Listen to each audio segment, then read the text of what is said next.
Hello friends, welcome to our YouTube channel Voice and Idea. So today we are going to discuss conjunctions, definition, types and example. तो चलिए शुरू करते हैं. What is a conjunction?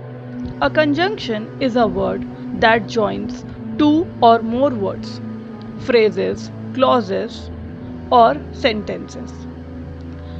तो सबसे पहली बात, अगर आपको नहीं पता है कि फ्रेज़ और क्लॉज क्या होते हैं तो मैंने इस पर वीडियो बनाया हुआ है. इवन अब आपके लिए और इजी हो गया है, मैंने प्लेलिस्ट ही बना दी है पूरी इंग्लिश ग्रामर की. तो उसमें सेंटेंस भी कवर है, फ्रेजेस और क्लॉजेस भी कवर है. तो आप जाके पहले वो देखिए, देन कंजंक्शन शुरू करिएगा. It helps in forming compound and complex sentences bye connecting ideas smoothly. Means क्या है कि जो कंजंक्शन होता है वो एक, अगर इजी वर्ड में बोला जाए तो कंजंक्शंस जो होते हैं वो कनेक्टिंग वर्ड्स होते हैं जो ज्वाइन करता है. ऐसे वर्ड्स होते हैं जो ज्वाइन करते हैं टू और मोर वर्ड्स को, ऑफ कोर्स फ्रेजेस को, क्लॉजेस को, सेंटेंस को इवन. तो जिससे अगर हम दो सेंटेंसेस को ज्वाइन करते हैं तो हम कंपाउंड और कॉम्प्लेक्स सेंटेंसेस बना सकते हैं. आइए एग्जाम्पल से समझते हैं. Ram and Shyam are friends. She is tired, but she will continue. I will call you when I reach home. Words like and, but, or, because, if, when, all are conjunctions. आइए बढ़ते हैं types of conjunctions. तो there are three main types. तो चलिए discuss करते हैं. First, coordinating conjunction. अब coordinating conjunctions क्या होते हैं? कनेक्ट करता है टू इक्वल पार्ट्स. मतलब यहाँ पर जो होते हैं वो दोनों इक्वल पार्ट्स होंगे, जैसे वर्ड्स, फ्रेजेस और इंडिपेंडेंट क्लॉजेस. इंडिपेंडेंट क्लॉज क्या होता है? मतलब आप कह सकते हो, मैं छोटा सा यहाँ पे बता देती हूँ. इंडिपेंडेंट क्लॉज जो होता है वो आप कह सकते हैं कि एक अपने आप में ही एक कंप्लीट सेंस प्रोवाइड करता है. उसे डिपेंड होने की ज़रूरत नहीं होती, अपने आप में ये कंप्लीट सेंस, कंप्लीट थॉट होता है. ठीक है, चलिए. Fan boy is the acromion. अब फैन बॉय क्या होता है? आप कहते हैं ना, जैसे हम लोग किसी भी चीज़ का एक शॉर्टकट, एक सीरीज बना लेते हैं जिससे हम इजीली उसे याद कर पाएँ. तो फैन बॉय यहाँ पर एक्रोनियम है कोऑर्डिनेटिंग कंजंक्शंस को याद करने के लिए. आइए समझते हैं. F for fan. जैसे फैन बॉय हो गया ना, तो फैन से क्या हो जाएगा? फैन में क्या इंक्लूड हो रहा है? पहले F for, A and, N nor, B but, O or, Y yet, S सो. आइए एग्जाम्पल से समझते हैं. I want coffee and T.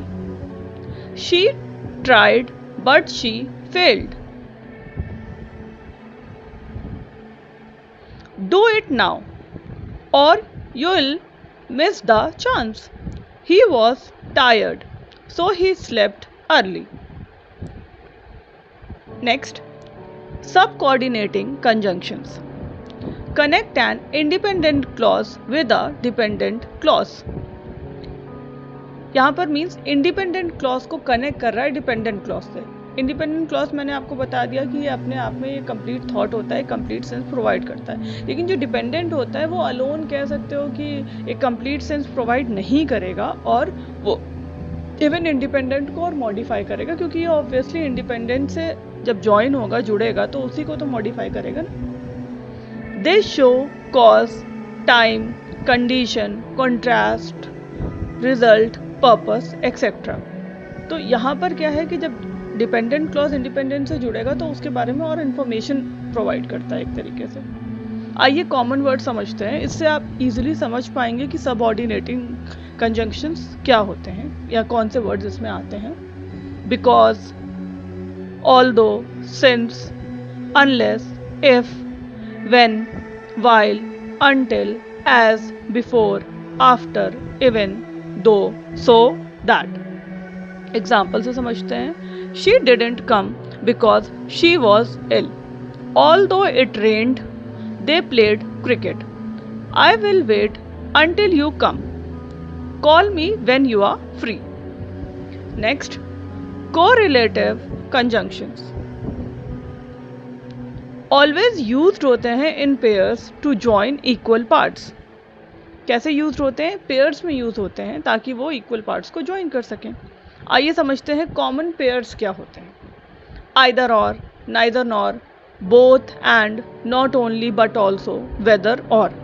Example से समझते हैं। Either you come now or forget the plan. Not only he sings but also he dances. Both Ria and Tina are intelligent. Neither John nor Peter was invited. आइए समझते हैं एक important tip या फिर कह सकते हो छोटा सा रूल है। A sentence can begin with a subordinating conjunction. Sentence जो है वो सबऑर्डिनेटिंग कंजंक्शन से स्टार्ट हो सकता है। Because it was raining we stayed inside. Use commas when joining two independent clauses with coordinating conjunctions. जैसे I was hungry, so I made noodles. यहाँ पर कॉमा को यूज करना होता है जब आप टू इंडिपेंडेंट क्लॉजेस को ज्वाइन करते हैं coordinating. Next, don't use double conjunction. Means अगर आप डबल कंजंक्शन यूज कर रहे हैं तो वो एक मतलब गलत हो जाएगा। Although she was tired, but she kept working. ये गलत है। Although she was tired, she kept working.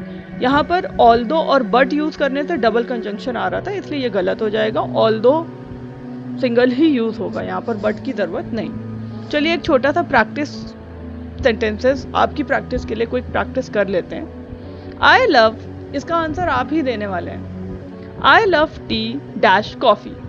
चलिए बताइए जल्दी से। He came late dash the traffic was heavy. Dash you study hard you will pass. इसके आंसर्स कमेंट में लिखिए। चलिए मैं ही बता देती हूँ, आप फिर बाद में कमेंट कर दीजिएगा। I will check it. I love tea and coffee, ये हम लोगों ने ऊपर पढ़ा भी है, अगर आप फिर से देखेंगे तो आपको पता चल जाएगा। ही केम लेट, यहाँ पर क्या होगा?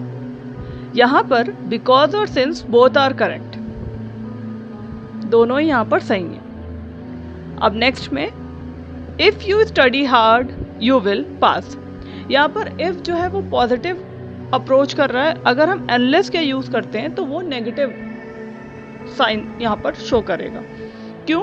क्योंकि हमें मीनिंग भी तो समझनी है सेंटेंस की, तो हमें ऐसा कोई कंजंक्शन यूज़ नहीं करना है जिससे हमारा सेंटेंस की मीनिंग जो है वो बदल जाए। तो अगर आपको कंजंक्शन समझ आया हो और वीडियो अच्छा लगा हो तो do like, share and subscribe, ताकि नेक्स्ट वीडियो आपको जल्दी मिल सके।